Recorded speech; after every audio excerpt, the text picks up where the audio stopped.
alcohol. How does that fit into things? Do we need to completely give up alcohol to achieve our goals of fat loss? How does that play into things, or why is that perceived as a negative thing when it comes to weight loss and fat loss?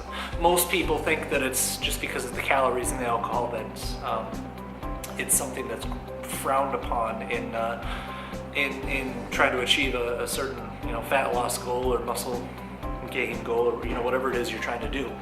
And it's not necessarily just the calories. Obviously, drinks like margaritas and Guinness are going to be very high calorie, and that is going to be a big factor. But the big thing that we need to be concerned about is the effect that alcohol has on our liver. Because a lot of people don't realize this. They think that, or they just think that their liver is there to filter poisons like alcohol, because we know if you drink a lot that it's bad for your liver and whatnot. But the liver has a big function in metabolizing food as well, in particular carbohydrates as well as fats. So essentially, whenever you consume alcohol, your body perceives this as a threat. Alcohol is technically a poison as far as your body is concerned, so it wants to filter that.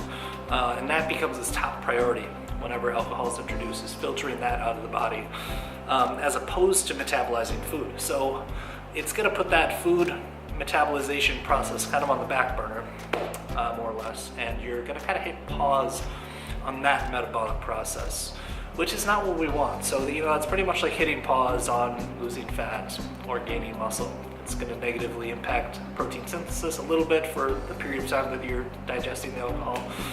But the main thing that we want to concern ourselves with is the fact that it kind of hits pause on that metabolic process. And that's perfectly fine once a week. It takes a couple hours to metabolize a drink.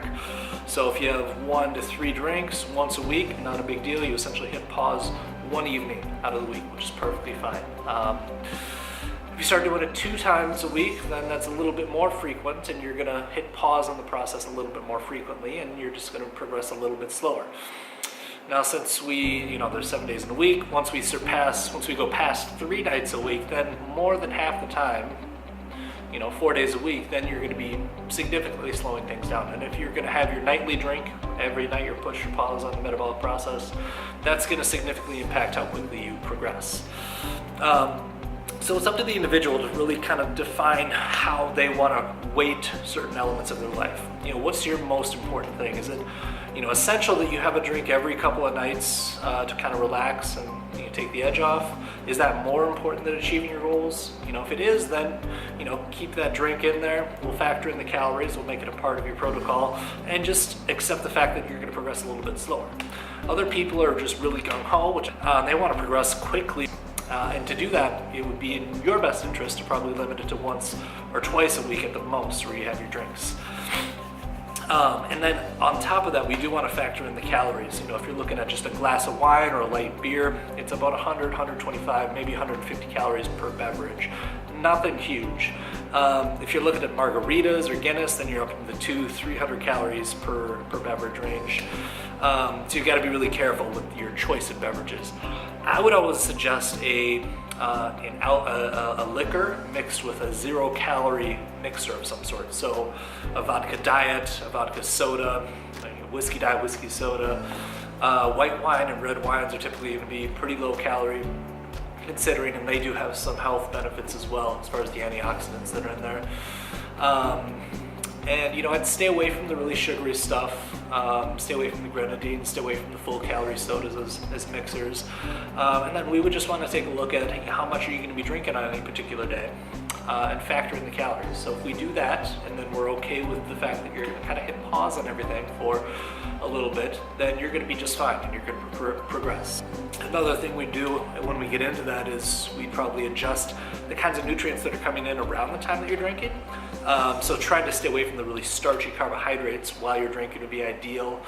You probably don't want to sit there and eat a bunch of bread and drink, because that's just not going to get, the bread is not going to get metabolized effectively while you're doing that, even though wine goes really good with Italian food.